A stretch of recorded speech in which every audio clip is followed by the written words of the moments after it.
ਸਤਿ ਸ਼੍ਰੀ ਅਕਾਲ ਜੀ। ਪੰਜਾਬੀ ਰੇਡੀਓ ਤੇ ਪੰਜਾਬੀ ਟੀਵੀ USA ਵੇਖ ਸੁਣ ਰਹੇ ਸਾਰੇ ਸਰੋਤਿਆਂ ਦਾ ਬਹੁਤ-ਬਹੁਤ ਸਵਾਗਤ ਹੈ programme beyond the headlines with Mandeep Punia ਦੇ ਵਿੱਚ। ਇਸ ਪ੍ਰੋਗਰਾਮ ਦੇ ਵਿੱਚ ਸੀਨੀਅਰ ਪੱਤਰਕਾਰ ਮਨਦੀਪ ਪੂਨੀਆ ਹੋਣਾ ਦਾ ਸਾਥ ਹੁੰਦਾ ਹੈ ਤੇ ਦੇਸ਼ ਭਰ ਨਾਲ ਜੁੜੀਆਂ ਹੋਈਆਂ ਵੱਖ-ਵੱਖ ਖਬਰਾਂ ਹੁੰਦੀਆਂ ਨੇ ਜਿਨ੍ਹਾਂ ਤੇ ਵਿਸ਼ਲੇਸ਼ਣ ਕਰਦੇ ਨੇ ਪੂਨੀਆ ਜੀ ਹੋਣੀ। ਉਹਨਾਂ ਨੂੰ ਨਾਲ ਲੈਂਦੇ ਆ ਤੇ ਫਿਰ ਰੁੱਖ ਖਬਰਾਂ ਦਾ ਕਰਾਂਗੇ। ਬਹੁਤ-ਬਹੁਤ ਸਵਾਗਤ ਹੈ ਜੀ।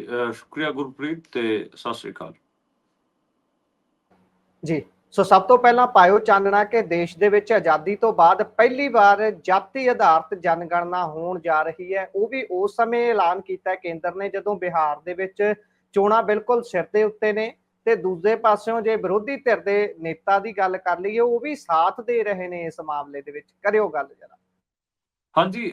ਬੇਸਿਕਲੀ ਰਾਹੁਲ ਗਾਂਧੀ ਨੇ ਪਿਛਲੇ ਕੁਝ ਸਮੇਂ ਤੋਂ ਲਗਾਤਾਰ ਇਸ ਨੂੰ ਇੱਕ ਆਪਣਾ ਮੁੱਖ ਏਜੰਡਾ ਬਣਾਇਆ ਹੋਇਆ ਸੀ। ਉਹ ਕਹਿ ਰਹੇ ਸੀ ਲਗਾਤਾਰ ਕਿ ਕਾਸਟ ਸੈਂਸਸ ਹੋਣਾ ਚਾਹੀਦਾ। ਬੇਸਿਕਲੀ ਇਹ ਪੂਰਾ ਆਈਡੀਆ ਸੀਗਾ, ਇਹ ਲਾਲੂ ਯਾਦਵ ਹੋਰਾਂ ਨੇ ਦਿੱਤਾ ਸੀਗਾ। ਲਾਲੂ ਯਾਦਵ ਦੀ ਜਿਹੜੀ ਪਾਰਟੀ ਆਰਜੇਡੀ, ਉਹ ਸਭ ਤੋਂ ਪਹਿਲੀ ਪਾਰਟੀ ਹੈ ਜਿਹਨੇ ਇਹ ਗੱਲ ਕਹੀ ਸੀ ਕਿ ਜਿਹੜੀ ਜਾਤੀਗਤ ਜਨਗਣਨਾ ਹੈ ਉਹ ਪੂਰੇ ਮੁਲਕ ਭਰ 'ਚ ਹੋਣੀ ਚਾਹੀਦੀ। ਜੇ ਇਸ ਨਾਰੇ ਦੇ ਪਿੱਛੇ ਜਾਉਂਗੇ ਕਿ पिछड़ा मांगे 100 में से 60, पिछड़ों ने बांधी गांठ मांगे 100 में से 60।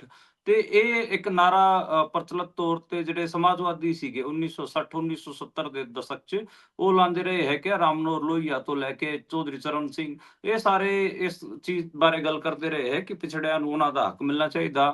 ਤੇ ਜਾਤੀਗਤ ਜਨਗਣਨਾ ਬੇਸਿਕਲੀ 1980-1990 ਤੋਂ ਬਾਅਦ ਹੀ ਇਹਦੀ ਡਿਮਾਂਡ ਸ਼ੁਰੂ ਹੋ ਗਈ ਸੀਗੀ। ਪਰ ਹੁਣ ਪਿਛਲੇ 2 ਸਾਲਾਂ ਤੋਂ ਲਗਾਤਾਰ ਆਪਾਂ ਦੇਖ ਰਹੇ ਹਾਂ ਕਿ ਰਾਹੁਲ ਗਾਂਧੀ ਜਦੋਂ ਤੋਂ SC ST OBC ਅਤੇ ਦਲਿਤ ਆਦਿਵਾਸੀਆਂ ਦੀ ਗੱਲ ਕਰਨ ਲੱਗੇ ਹੈਗੇ ਆ, ਉਦੋਂ ਤੋਂ ਉਹਨਾਂ ਨੇ ਜਾਤੀਗਤ ਜਨਗਣਨਾ ਦਾ ਮੁੱਦਾ ਵੀ ਆਪਣਾ ਰੱਖਿਆ ਸੀਗਾ। ਤੇ ਇੱਕ ਹਿਸਾਬ ਨਾਲ ਜਿੰਨੇ ਵੀ ਲੋਕ, ਮੈਂ ਤਾਂ ਕਹਾਂਗਾ ਕਿ ਜਿਹੜੇ ਸੋਸ਼ਲ ਜਸਟਿਸ ਵਾਸਤੇ ਲੜਨ ਵਾਲੇ ਲੋਕ ਹੈਗੇ, ਉਹਨਾਂ ਦੀ ਇੱਕ ਕਿਤੇ ਨਾ ਕਿਤੇ ਜਿੱਤ ਹੈ। ਅੱਜ ਕਿਤੇ ਨਾ ਕਿਤੇ ਜਿਹੜੀ ਕੈਬਨਿਟ ਮੀਟਿੰਗ ਹੋਈ ਸੀ, ਉਹਦੇ 'ਚ ਜਿਹੜੇ ਕੇਂਦਰੀ ਮੰਤਰੀ ਹੈਗੇ ਅਸ਼ਵਨੀ ਵੈਸ਼ਨਵ, ਉਹਨਾਂ ਨੇ ਕਿਹਾ ਹੈਗਾ ਕਿ ਅਸੀਂ ਜਿਹੜਾ ਹੁਣ ਸੈਂਸਸ ਕਰਾਉਣ ਅਸੀਂ ਜਿਹੜੀ ਜਨਗਣਨਾ ਕਰਾਵਾਂਗੇ ਉਸੇ ਨਾਲ ਹੀ ਇਹ ਜਿਹੜਾ ਕਾਸਟ ਸੈਂਸਸ ਹੈ ਉਹ ਕਰਾਵਾਂਗੇ। ਬੇਸਿਕਲੀ ਜਿਹੜੀ ਸਾਲ 2011 ਦੇ ਵਿੱਚ ਹੀ ਲਾਸਟ ਸੈਂਸਸ ਹੋਇਆ ਸੀਗਾ, ਉਸ ਤੋਂ ਬਾਅਦ 2021 ਚ ਹੋਣਾ ਸੀਗਾ ਪਰ ਕਰੋਨਾ ਕਰਕੇ ਟਾਲ ਦਿੱਤਾ ਗਿਆ ਸੀ।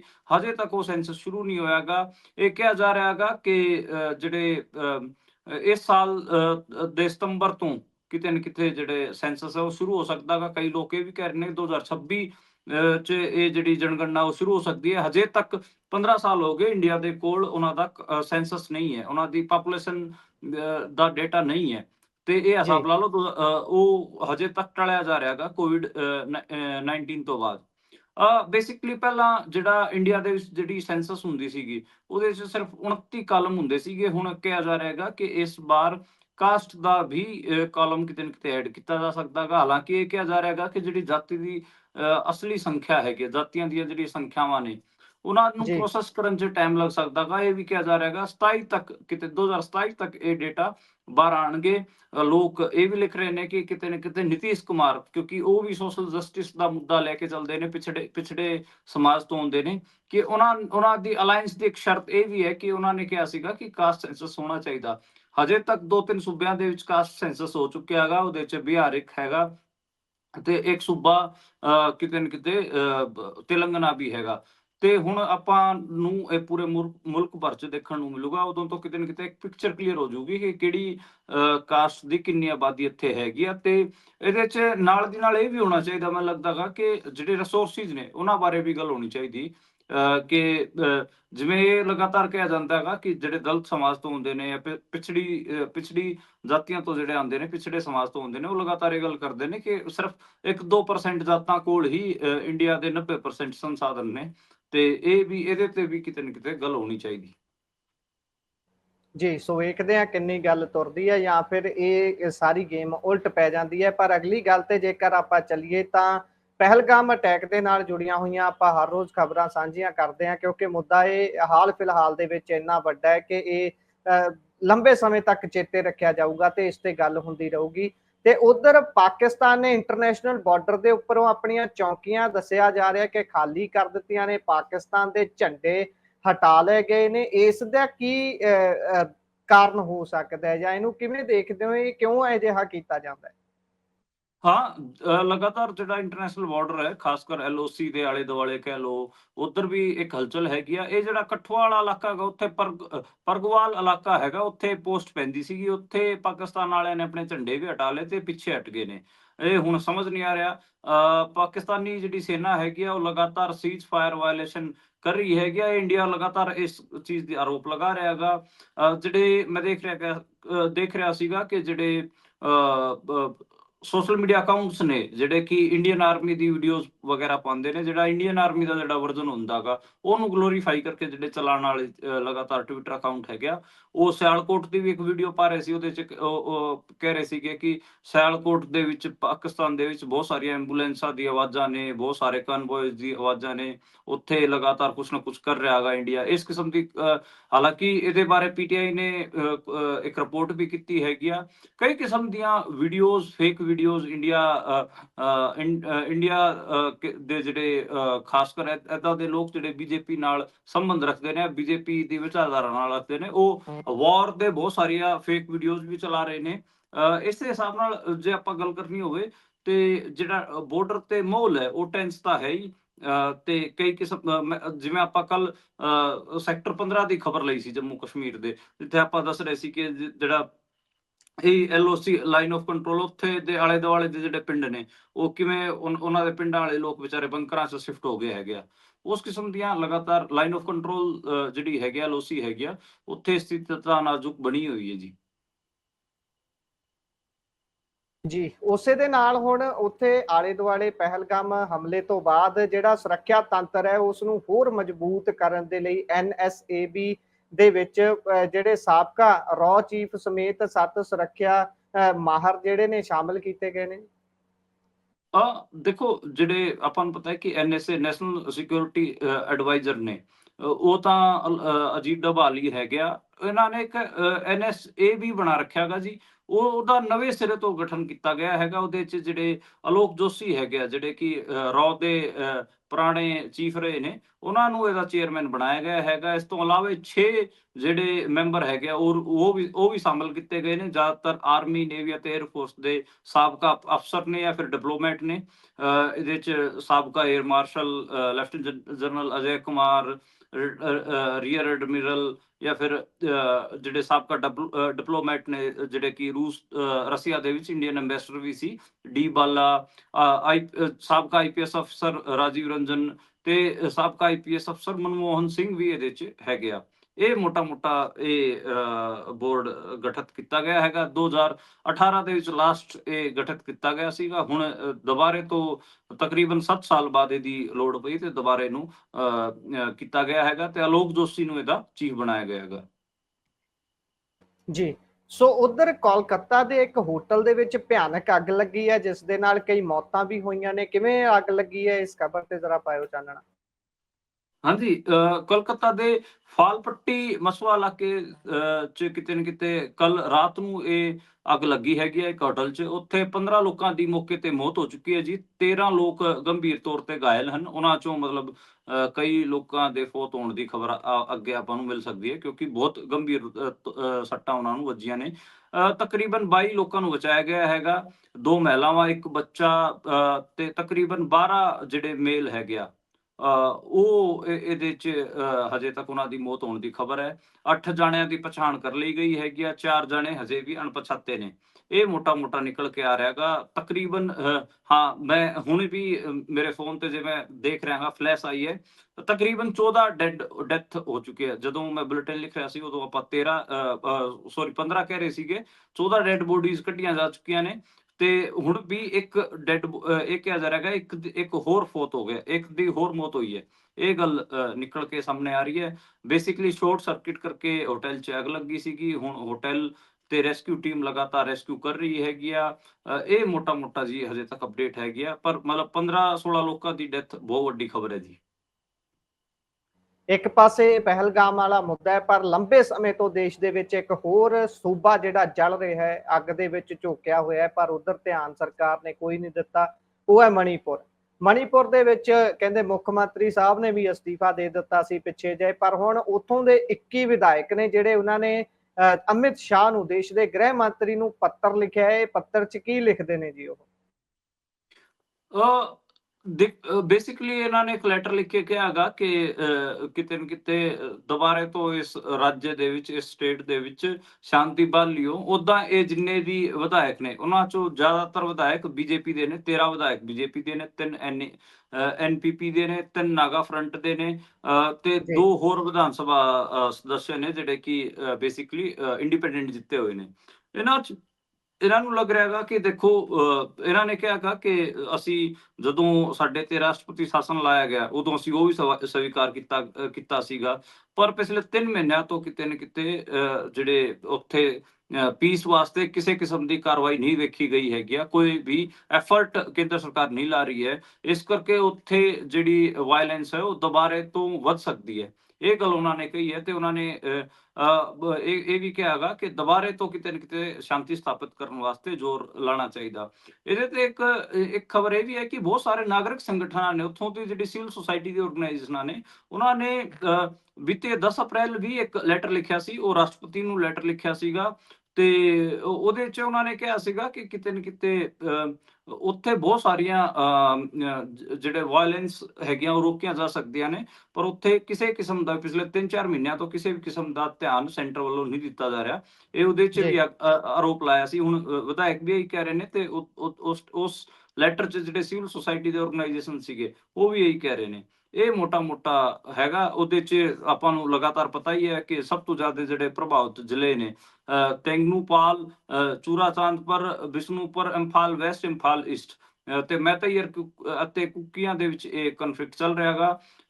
ਇਹਦੇ ਤੇ ਲੋਕ ਸਭਾ, ਰਾਜ ਸਭਾ ਦੇ ਵਿੱਚ ਵੀ ਲਗਾਤਾਰ ਆਪੋਜੀਸ਼ਨ ਸਵਾਲ ਚੁੱਕਦਾ ਰਿਹਾ ਹੈ। ਹਾਲਾਂਕਿ ਜਿਹੜੇ ਅਮਿਤ ਸ਼ਾਹ ਹੈਗੇ ਆ ਉਹਦੇ ਤੇ ਅੱਡ-ਅੱਡ ਕਿਸਮ ਦੇ ਬਿਆਨ ਪਹਿਲਾਂ ਵੀ ਦਿੰਦੇ ਰਹੇ ਨੇ।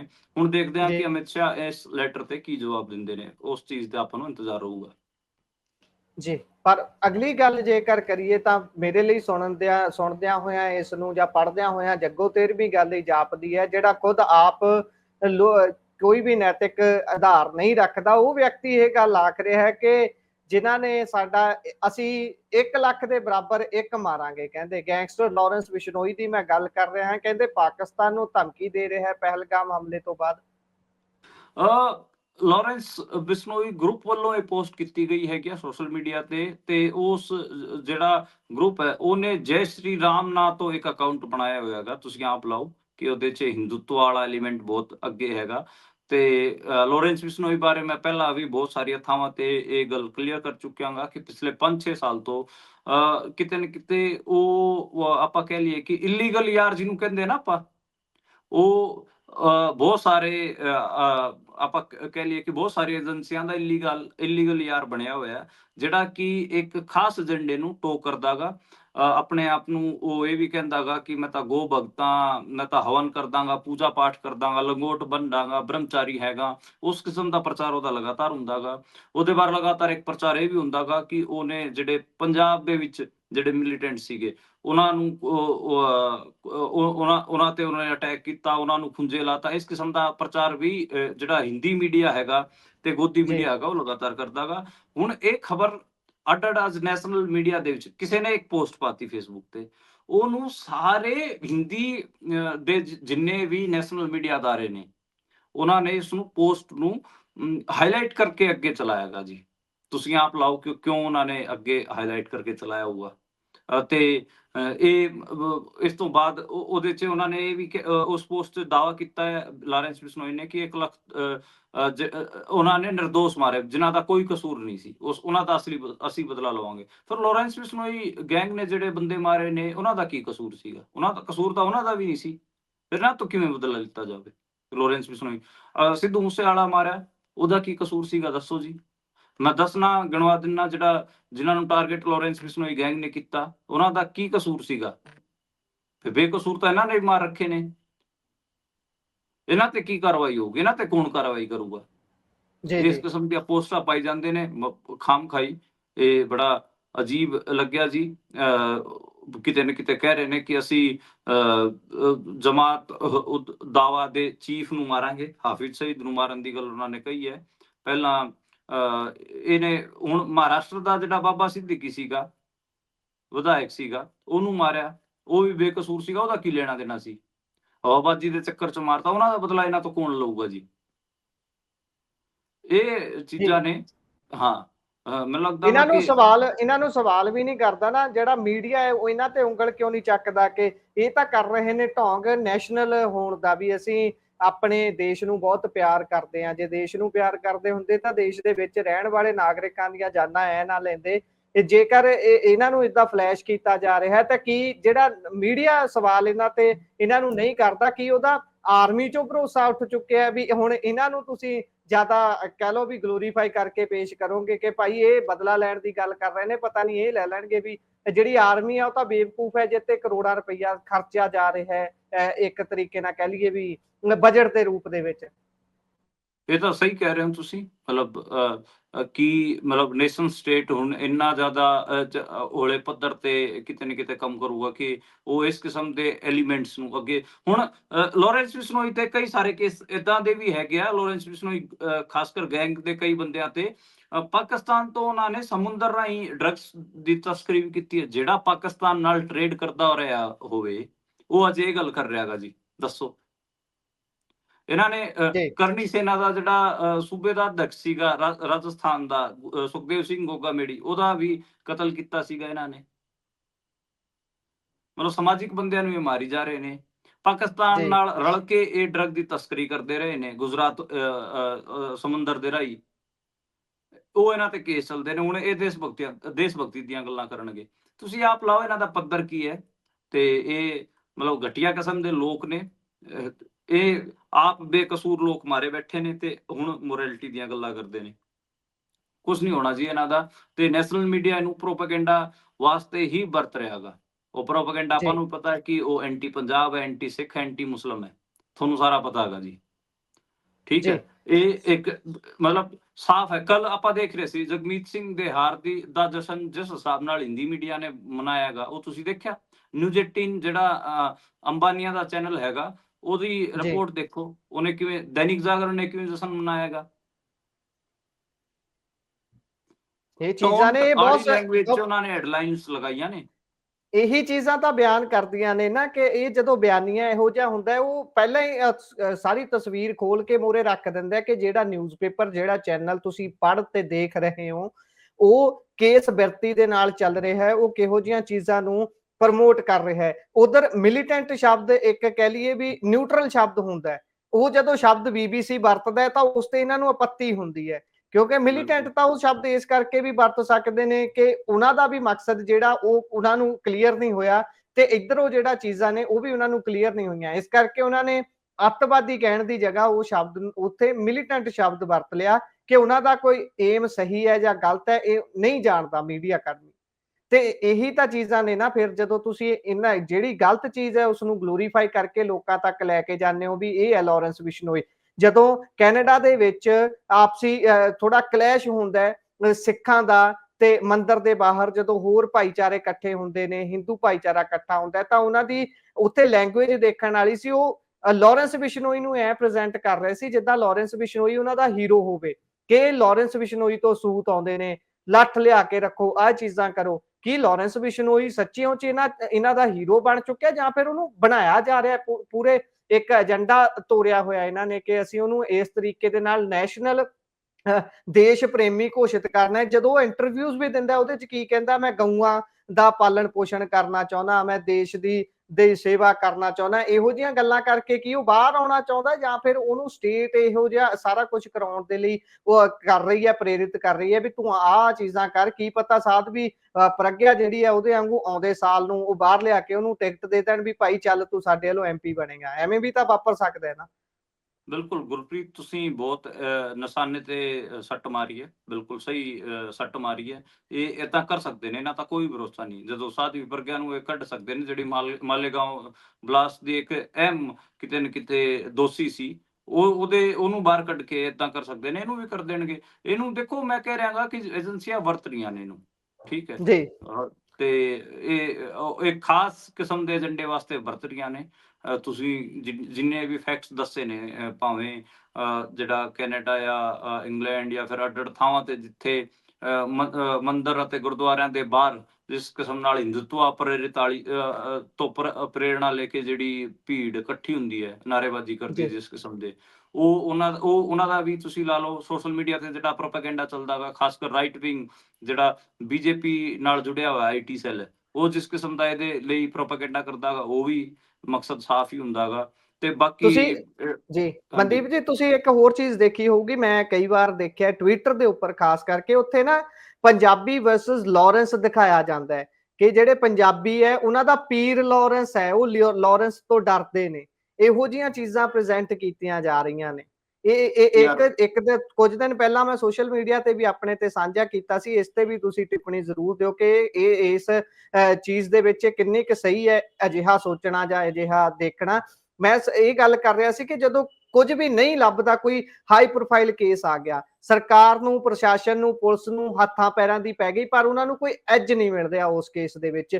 ਉਸ ਸਮੇਂ ਜਿਹੜੇ ਜਵਾਈ ਬਣਾ ਕੇ ਬਿਠਾਏ ਗਏ ਨੇ ਉਹਨਾਂ ਨੂੰ ਵਰਤ ਲਿਆ ਜਾਂਦਾ, ਕਹਿ ਦਿੱਤਾ ਜਾਂਦਾ ਵੀ ਫਲਾਨੇ ਨੇ ਜੇਲ੍ਹ ਦੇ ਵਿੱਚੋਂ ਬੈਠੇ ਫਲਾਨੇ ਗੈਂਗਸਟਰ ਨੇ ਹਮਲਾ ਕਰਾਇਆ, ਵੇਦਰ ਉਹ ਲਾਰੈਂਸ ਹੋ ਸਕਦਾ, ਉਹ ਕੋਈ ਹੋਰ ਹੋ ਸਕਦਾ ਜੀ, ਉਹਨੇ ਹਮਲਾ ਕਰਾਇਆ। ਤੇ ਇਹ ਵੀ ਇੱਕ ਤਰੀਕੇ ਨਾਲ ਜਵਾਈ ਵਾਂਗ ਬਿਠਾ ਕੇ ਉਹਨੂੰ ਵਰਤ ਲੈਣ ਵਰਗੀ ਚੀਜ਼ ਹੁੰਦੀ ਹੈ। ਇਸ ਤੇ ਵੀ ਜਰਾ ਚਾਨਣਾ ਪਾਓ। ਤੁਸੀਂ ਬਿਲਕੁਲ ਸਹੀ ਕਹਿ ਰਹੇ ਹੋ ਕਿ ਇਸ ਹਿਸਾਬ ਨਾਲ ਦਿਖਾਇਆ ਜਾਂਦਾ ਹੈ, ਪਤਾ ਨਹੀਂ ਉਹ ਪੀਰ ਹੋਵੇ ਕੋ ਕਿੱਡਾ ਕੁ ਵੱਡਾ ਉਹ ਧੁਰੰਦਰ ਹੋਵੇ, ਪਰ ਪੰਜਾਬ ਦੀ ਧਰਤੀ ਅੱਡ ਕਿਸਮ ਦੀ ਹੈ। ਜਿਹੜੇ ਲੋਕ, ਜਿਨ੍ਹਾਂ ਲੋਕਾਂ ਨੇ ਕਦੇ ਪੰਜਾਬ ਦਾ ਇਤਿਹਾਸ ਪੜ੍ਹਿਆ ਹੀ ਨਹੀਂ, ਉਹਨਾਂ ਨੂੰ ਕੀ ਪਤਾ ਪੰਜਾਬ ਕੀ ਹੈ। ਇਸ ਕਿਸਮ ਦੇ 36 ਇੱਥੇ ਤੁਰੇ ਫਿਰਦੇ ਨੇ, ਕੋਈ ਨਹੀਂ ਪੁੱਛਦਾ ਉਹਨਾਂ ਨੂੰ। ਕੋਈ ਮਤਲਬ ਕਿਸੇ ਤਗੜੇ ਸਿੰਘ ਦੇ ਜੇ ਕਦੇ ਫਸ ਗਿਆ ਤੇ ਉਹਨੂੰ ਦੱਸ ਦੇਣਗੇ ਕਿ ਕੀ ਭਾਅ ਵਿਕਦੀ ਹੈ। ਮਤਲਬ ਕੁਛ ਨਹੀਂ, ਉਹੀ ਹਵਾਬਾਜੀ ਕੋਰੀ ਤੇ ਕਿਉਂ ਸਰਕਾਰ ਦੇ ਕਦਮਾਂ 'ਚ ਬਹਿ ਕੇ ਉੱਥੇ ਹੀਰੋ ਬਣਿਆ ਹੈਗਾ। ਜੇ ਏਡਾ ਤੇਰੇ 'ਚ ਜਿਗਰਾ ਹੈਗਾ ਤਾਂ ਮੈਦਾਨ 'ਚ ਆ। ਇਹ ਤਾਂ ਖਾਮ ਦੀਆਂ ਗੱਲਾਂ ਨੇ ਜੀ। ਮਤਲਬ ਬੇਸਿਕਲੀ ਇਹੀ ਹੈ ਕਿ ਲੰਪਨ ਐਲੀਮੈਂਟਸ ਨੂੰ ਸਰਕਾਰ ਅੱਗੇ ਇਸੇ ਕਰਕੇ ਕਰਦੀ ਹੈ ਕਿਉਂਕਿ ਆਪ ਉਹ ਇਸ ਮੋਰਲੀ ਡਰਦੀ ਹੈ। ਜੇ ਉਹ ਐਕਟ ਕਰੂਗੀ ਕਿਸੇ ਕਿਸਮ ਦਾ ਤਾਂ ਫਿਰ ਲੋਕ ਸਵਾਲ ਚੁੱਕਦੇ ਨੇ ਕਿ ਸਰਕਾਰ ਏਦਾਂ ਕਰ ਰਹੀ ਹੈ। ਇਸ ਕਰਕੇ ਉਹ ਲੰਪਨ ਐਲੀਮੈਂਟਸ ਨੂੰ ਅੱਗੇ ਕਰਦੀ ਹੈਗੀ ਆ। ਤੁਹਾਨੂੰ ਮੈਂ ਦੱਸਿਆ ਸੀਗਾ ਪੰਜਾਬ ਸਰਕਾਰ ਵੀ ਇਹ ਸਾਰਾ ਕੁਝ ਕਰਦੀ ਰਹੀ ਹੈ। ਜਦੋਂ 19 ਮਾਰਚ ਨੂੰ ਕਿਸਾਨ ਅੰਦੋਲਨ 2 ਜਦੋਂ ਮੋਰਚਾ ਉਜਾੜਿਆ ਗਿਆ ਸੀ, ਉਦੋਂ ਵੀ ਕਿਤੇ ਨਾ ਕਿਤੇ ਜਿਹੜੇ ਰੇਤੇ ਵਾਲੇ, ਮਾਈਨਿੰਗ ਵਾਲੇ ਜਿਹੜੇ ਇਹਨਾਂ ਦੇ ਯਾਰ ਸੀਗੇ, ਇਲੀਗਲ ਯਾਰ ਸੀਗੇ, ਉਹਨਾਂ ਨਾਲ ਕਿਤੇ ਨਾ ਕਿਤੇ ਮਿਲ ਕੇ ਇਹਨਾਂ ਨੇ ਉਸ ਮੋਰਚੇ ਨੂੰ ਉਜਾੜਿਆ ਸੀਗਾ। ਉਹਨਾਂ ਦੇ ਜੇਸੀਬੀਆਂ ਵਰਤੀਆਂ ਇਹਨਾਂ ਨੇ, ਤੇ ਜਿਹੜੇ ਮਾਈਨਿੰਗ ਵਾਲੇ ਲੋਕ ਸੀਗੇ ਉਹ ਕਿਸਾਨਾਂ ਦੀ ਟਰੈਕਟਰ ਟਰਾਲੀਆਂ ਵੀ ਚੋਰੀ ਕਰਕੇ ਲੈ ਕੇ ਗਏ। ਈਵਨ ਐਮਐਲਏ ਜਿਹੜਾ ਗੁਰਲਾਲ ਘਨੌਰ ਹੈ, ਉਹਦਾ ਇੱਕ ਕਾਰਜਕਰਤਾ ਸੀਗਾ, ਉਹ ਵੀ ਇਹ ਕੰਮ ਕਰਦਾ ਫੜਿਆ ਗਿਆ ਸੀਗਾ ਜੀ। ਕੁਝ ਇਸ ਦੇਸ਼ 'ਚ ਚੱਲਦਾ ਹੈ ਜੀ ਜੀ। ਹਾਂ, ਇਲੀਗਲ ਯਾਰ ਮਤਲਬ ਹਮੇਸ਼ਾ ਸਰਕਾਰ ਆਪਣੇ ਇਲੀਗਲ ਯਾਰਾਂ ਨੂੰ ਵਰਤਦੀ ਹੈ ਲੋਕਾਂ ਦੇ ਉਲਟ ਜੀ। ਉਹ ਜਿੱਥੇ ਮੋਰਲ ਗਰਾਊਂਡ ਤੇ ਆਪ ਫੇਲ ਹੋ ਰਹੇ ਹੁੰਦੇ ਨੇ, ਉੱਥੇ ਫਿਰ ਉਹਨਾਂ ਨੂੰ ਵਰਤ ਲੈਂਦੇ ਨੇ ਜਿਨ੍ਹਾਂ ਲਈ ਮੋਰਲ ਸ਼ਬਦ ਦਾ ਵੈਲਿਊ ਕੋਈ ਨਹੀਂ ਰੱਖਦਾ, ਪਰ ਵਰਤਦੇ ਆਪਣੇ ਤਰੀਕੇ ਦੇ ਨਾਲ ਨੇ। ਪਰ ਆਪਾਂ ਚੱਲੀਏ ਅੱਗੇ ਜੀ, ਇੱਕ ਪਾਰਟੀ ਦੀ ਗੱਲ ਕਰਦੇ ਆ ਜਿਹੜੀ ਧੜੱਲੇ ਦੇ ਨਾਲ ਇਮਾਨਦਾਰੀ ਦਾ ਢਿੰਡੋਰਾ ਪਿੱਟਦਿਆਂ ਹੋਇਆਂ ਦਿੱਲੀ ਦੇ ਵਿੱਚ ਆਉਂਦੀ ਹੈ। ਦਿੱਲੀ 'ਚ ਪੈਰ ਲੱਗਦੇ ਨੇ, ਪਰ ਉਸ ਤੋਂ ਬਾਅਦ ਸਭ ਤੋਂ ਵੱਧ ਜੇ ਕਿਸੇ ਸਟੇਟ 'ਚ ਪੈਰ ਲੱਗੇ ਤਾਂ ਉਹ ਪੰਜਾਬ ਸੀ। ਆਮ ਆਦਮੀ ਪਾਰਟੀ ਸੌਹਾਂ ਚੱਕਦੀ ਰਹੀ ਕਿ ਸਾਡੇ ਵਰਗਾ ਇਮਾਨਦਾਰ ਨਹੀਂ ਲੱਭਣਾ। ਅਸੀਂ ਲੋਕਪਾਲ ਦੀ ਗੱਲ ਕਰਦੇ ਸੀ, ਐ ਹੋਊਗਾ, ਉਹ ਹੋਊਗਾ, ਸਾਡਾ ਇੱਕ ਲੀਡਰ ਦੂਸਰੀ ਵਾਰ ਐ ਕਰੂ, ਤੀਸਰੀ ਵਾਰ ਐ ਕਰੂ। ਪਰ ਹੁਣ ਲਗਾਤਾਰ ਦਿੱਲੀ ਦੇ ਬਾਬੂ ਪੰਜਾਬ 'ਚ ਪਹਿਲਾਂ ਤਾਂ ਆ ਕੇ ਬੈਠੇ ਨੇ। ਕੋਈ ਇੱਧਰ ਰਣਜੀਤ ਸਾਗਰ ਡੈਮ ਜਾਣ ਦੇ ਲਈ 6 ਡਾਕਟਰਾਂ ਦੀ ਮੰਗ ਕਰੀ ਜਾਂਦਾ ਵੀ 6 ਡਾਕਟਰ ਦਿਨ ਰਾਤ ਮੇਰੀ ਡਿਊਟੀ 'ਚ ਮੌਜੂਦ ਹੋਣੇ ਚਾਹੀਦੇ ਨੇ। ਮਨੀਸ਼ ਸਿਸੋਦੀਆ ਹੁਣਾਂ ਦੀ ਗੱਲ ਕਰ ਰਿਹਾ। ਹੁਣ ਮਨੀਸ਼ ਸਿਸੋਦੀਆ ਤੇ ਸਤਿੰਦਰ ਜੈਨ ਤੇ ਦਿੱਲੀ ਦੇ ਵਿੱਚ ਮਾਮਲਾ ਇੱਕ ਹੋਰ ਖੁੱਲਣ ਜਾ ਰਿਹਾ ਹੈ ਜੀ। ਇਹ ਕਿਹੜਾ ਮਾਮਲਾ ਹੈ, ਇਸ ਤੇ ਜ਼ਰਾ ਚਾਨਣਾ ਪਾਇਓ। ਇਹ ਪੰਜਾਬ 'ਚ ਬਹਿ ਕੇ ਤਾਂ ਇਹ ਬਾਬੂ ਆਪਣੇ ਚੰਮ ਦੀਆਂ ਚਲਾ ਰਹੇ ਨੇ, ਪਰ ਦਿੱਲੀ ਵਾਲੇ ਕਹਿੰਦੇ ਬਖਸ਼ਣਾ ਨਹੀਂ ਇਹਨਾਂ ਨੂੰ। ਹਾਂਜੀ ਬਿਲਕੁਲ। ਮਨੀਸ਼ ਸਿਸੋਦੀਆ ਅਤੇ ਸਤਿੰਦਰ ਜੈਨ ਦੋਵਾਂ ਤੇ ਐਂਟੀ ਕਰਪਸ਼ਨ ਬ੍ਰਾਂਚ ACB ਨੇ ਇੱਕ ਮਾਮਲਾ ਦਰਜ ਕੀਤਾ ਹੈ। ACB ਕਹਿ ਰਹੀ ਹੈ ਕਿ ਤਕਰੀਬਨ 12,500 ਜਿਹੜੇ ਕਲਾਸਾਂ ਅਤੇ ਬਿਲਡਿੰਗਾਂ ਦਾ ਨਿਰਮਾਣ ਇਹਨਾਂ ਨੇ ਕੀਤਾ ਸੀਗਾ 2000 ਉਹਦੇ 'ਚ 2000 ਕਰੋੜ ਰੁਪਏ ਦਾ ਇਹਨਾਂ ਨੇ ਘਟਾਲਾ ਕੀਤਾ ਹੈਗਾ। ਬੇਸਿਕਲੀ ਉਹਨਾਂ ਨੇ ਕਈ ਕਿਸਮ ਦੀਆਂ ਚੀਜ਼ਾਂ ਨੋਟਿਸ ਕੀਤੀਆਂ ਨੇ। ACB ਨੇ ਜਿਹੜੀ FIR ਦਰਜ ਕੀਤੀ ਹੈ ਧਾਰਾ 17A ਦੇ ਤਹਿਤ, ਉਹਦੇ 'ਚ ਉਹਨਾਂ ਨੇ ਇੱਕ ਤਾਂ ਗੱਲ ਇਹ ਕਹੀ ਹੈ ਕਿ ਜਿਹੜੇ ਠੇਕੇਦਾਰ ਸੀਗੇ ਉਹਨਾਂ ਚੋਂ 34 ਠੇਕੇਦਾਰ ਪਾਰਟੀ ਨਾਲ ਹੀ ਸੰਬੰਧਿਤ ਸੀ, ਆਮ ਆਦਮੀ ਪਾਰਟੀ ਦੇ ਹੀ ਸੀਗੇ ਤੇ ਉਹਨਾਂ ਨੂੰ ਹੀ ਪਾਰਟੀ ਨੇ ਠੇਕੇ ਦਿੱਤੇ ਹੈਗੇ ਆ। ਦੂਜੀ ਗੱਲ ਉਹਨਾਂ ਨੇ ਕਿਹਾ ਹੈਗਾ ਕਿ ਜਿਹੜੀ ਲਾਗਤ ਹੈ ਕਲਾਸਰੂਮਸ ਦੀ ਉਹ ਵਧਾ ਕੇ ਦਿਖਾਈ ਗਈ ਹੈ। ਜਿਵੇਂ ਕੋਈ ਕਲਾਸਰੂਮ ਹੈਗਾ ਉਹ 5 ਲੱਖ ਰੁਪਏ 'ਚ ਤਿਆਰ ਹੋਇਆਗਾ, ਉਹਨੂੰ 24-25 ਲੱਖ ਰੁਪਏ ਤੱਕ ਦਿਖਾ ਰੱਖਿਆ ਹੈਗਾ, 24.86 ਲੱਖ ਰੁਪਏ ਰਿਪੋਰਟ 'ਚ ਲਿਖਿਆ ਹੋਇਆਗਾ, ਉਹਨੂੰ ਇੰਨਾ ਜ਼ਿਆਦਾ ਮਹਿੰਗਾ ਦਿਖਾ ਰੱਖਿਆ ਹੈਗਾ। ਇਹ ਤੋਂ ਪਹਿਲਾਂ ਕਿਤੇ ਨਾ ਕਿਤੇ ਮਨੋਜ ਤਿਵਾਰੀ ਨੇ ਵੀ ਇਹ ਮੁੱਦਾ ਚੱਕਿਆ ਸੀਗਾ ਇਹਨਾਂ ਦੇ ਉਲਟ। ਹੁਣ ਬਿਨਾਂ ਜੀ ਟੈਂਡਰ ਕਿਵੇਂ ਲਾਗਤ ਵੱਧ ਜਾਂਦੀ ਹੈ, ਇਹਦੇ ਤੇ ਵੀ ਇੱਕ ਸਵਾਲ ਹੈਗਾ ਇਸ FIR 'ਚ। ਉਹਦੇ 'ਚ ਕਿਹਾ ਗਿਆ ਹੈਗਾ ਕਿ ਬਿਨਾਂ ਕੋਈ ਨਵਾਂ ਟੈਂਡਰ ਦਿੱਤੇ 326 ਕਰੋੜ ਲਾਗਤ ਇਹਨਾਂ ਨੇ ਵਧਾਈ ਹੈਗੀ ਆ, ਤੇ ਜਿਹਦੇ 'ਚ 205 ਕਰੋੜ ਰੁਪਏ ਦਾ ਸਿਰਫ ਔਰ ਸਿਰਫ ਰਿਚਰ ਸਪੈਸੀਫਿਕੇਸ਼ਨ ਕਰਕੇ ਉਹਨਾਂ ਨੇ ਖਰਚ ਦਿਖਾਇਆ ਹੋਇਆ ਹੈਗਾ।